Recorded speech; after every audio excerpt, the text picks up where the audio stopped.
It was like stepping into a new world and having to learn and make your way every single day.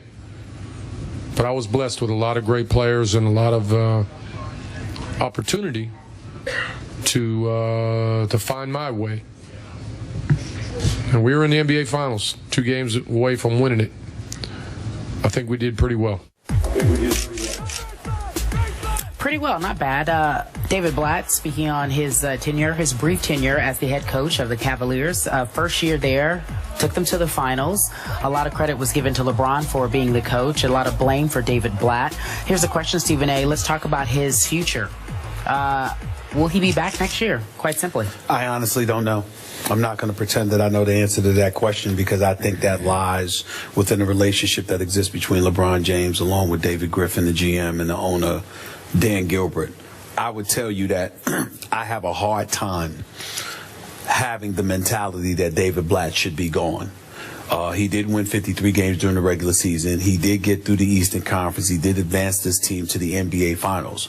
Now, we can debate till the cows come home who's exactly responsible for that as a coach, but he was the head coach on record when this happened. And I think it's disrespectful for people that are not inside to look strictly at his record and his accomplishments or lack thereof and say, he needs to go, period. Now, having said all of that, if people are basing their feelings about that on the relationship with LeBron, how receptive LeBron is to his coaching, etc., then that's a different animal altogether. Because if there's one player in this league that has the right to sit there and say, there's a coach I don't want to play for, it's LeBron James. He's earned it. And he knows the game of basketball. And if he has an issue with you, then it's an issue.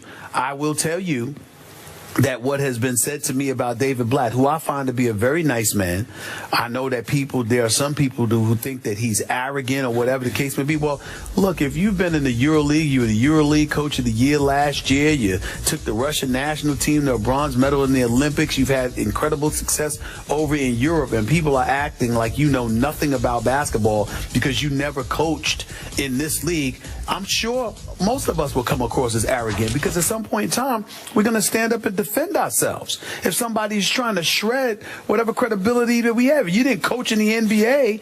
I mean, it's not like he had a job and flopped. He didn't coach in the NBA before. So for people to say that he can't coach when he's been coaching overseas, he's like, wait a minute, I've done something. So I certainly understand how he can come to his own defense and come across as arrogant in that regard. It's just that at the end of the day, I find him to be a nice man who was a rookie, who made rookie mistakes, that deserves the opportunity to come back and prove himself. But that's just me on the outside looking in. If I'm LeBron, I'm not concerned about any of that. I'm concerned about the fact that next year I'll be entering my 13th season. And does this particular coach give me the best chance to win? And if the answer is no to that question, then LeBron James has every right to sit there and say, we need to move in a different direction because I don't have but so much time. That's the best way I can answer that question. So, gut feeling, just flat out guess. What's your best guess? If I had to guess, I would guess that he'll be gone. And the reason I would guess that he'll be gone is because I'm trying to decipher who's going to stand up and stick out their chest and say, under no circumstances do I want Blatt to leave. Right. Who's going to do that? I don't know of anybody who's going to do that other than David Griffin. And to this city, no disrespect, because I like David Griffin. I think he's done a good job as the general manager. But he don't matter to these people ahead of LeBron James. So it's really all about LeBron James and what LeBron James wants. And what LeBron James is going to have to accept is that whatever happens to David Blatt, it's going to be perceived as being okayed by LeBron James. Whether he stays or goes, there's no way that people are going to believe that it happened against LeBron James' will. Yep. My gut feeling, David Blatt will not be back next year. Just observing it mostly from TV, I found body language of this team tune this man out for the most part. Huddles between quarters. Yes. we saw some last halftime night. video Yeah. of JR, but JR tunes out everybody. Yeah, doesn't he? but Yeah, but it he's looked- with all due respect, Yeah. JR's got a lot of nerve. He needs to be better about that. Those cameras were rolling, and he looked completely detached Okay. and disinterested. And his game is not good enough for him to be acting like that. I'm with you on that, and maybe that's the way he would treat Phil Jackson or something. You know, his mind just goes off somewhere else. But to me, David Blatt, in all of his media interviews, in his between quarters interviews, he always came off as a little defensive, just unimpressive, like he wasn't really in control. He's always fighting the current, you know, like he feels like he has to fight back, like he has to defend himself, when in fact you're coaching a team that's pretty good here. And he didn't seem in command of it. He didn't seem confident in his role. Like even last night, he's saying, well, I had to try to figure it out on the fly. I think he went along for the greatest ride any first-year coach could ever go on, thanks to the king. I will say this. I have not asked LeBron James this question myself because he's too damn insulated for me to ask him a valid question. I mean, good Lord have mercy. It's like the Berlin Wall, for crying out loud. Wait, are you complaining about this? Well, in that regard, yeah, because I mean, there are some questions that I think LeBron needs to answer when it comes to the future of the Cavaliers that I have yet to have heard asked. That's just me. Interesting. With that being said, I will say this. I spoke to one particular member of the Cavaliers organization that said something to me less than 2 weeks ago. And I asked a question because I had heard John Barry talking about, he was calling the game on radio for ESPN, and he's right there courtside, and he's noticing that LeBron wouldn't even look at Blatt. And so I asked somebody, what's up with that? And their exact words to me, LeBron is class personified, man. LeBron ain't trying to hurt nobody. LeBron knows a man's got a family and he's got a career and all of that other stuff.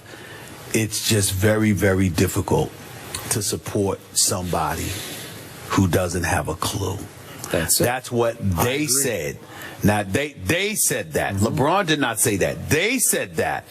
But nevertheless, that's the feeling you get from time to time watching Blatt when he communicates with these players.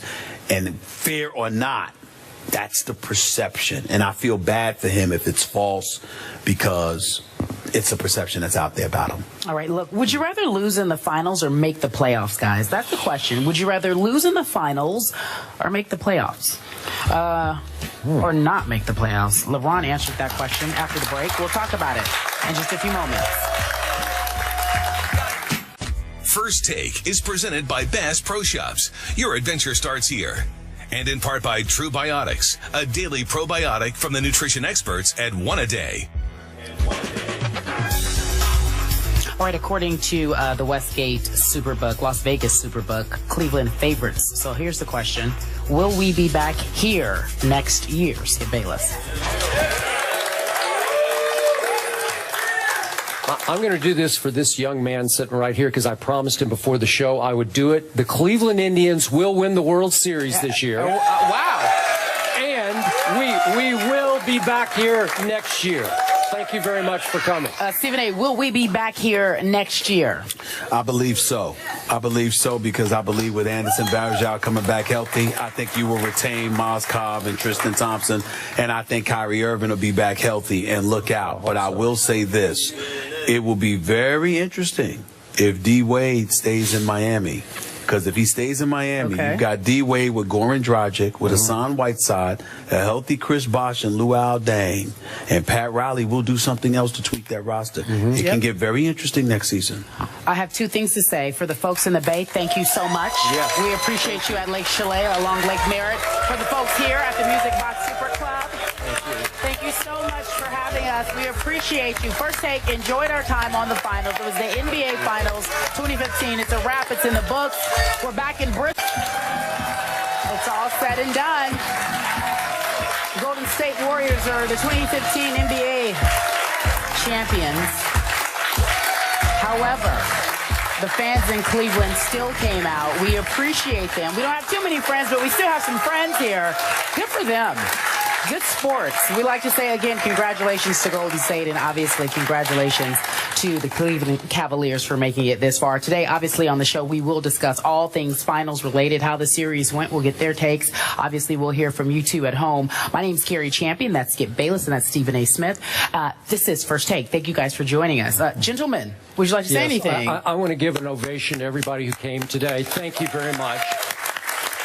I know it's tough, and I spoke to a lot of you before the show, and you said you're here just because you love the show. And we appreciate that very much. Thank you. Thank you. Thank you guys over there. Thank you guys over there. It's really very kind of you all for being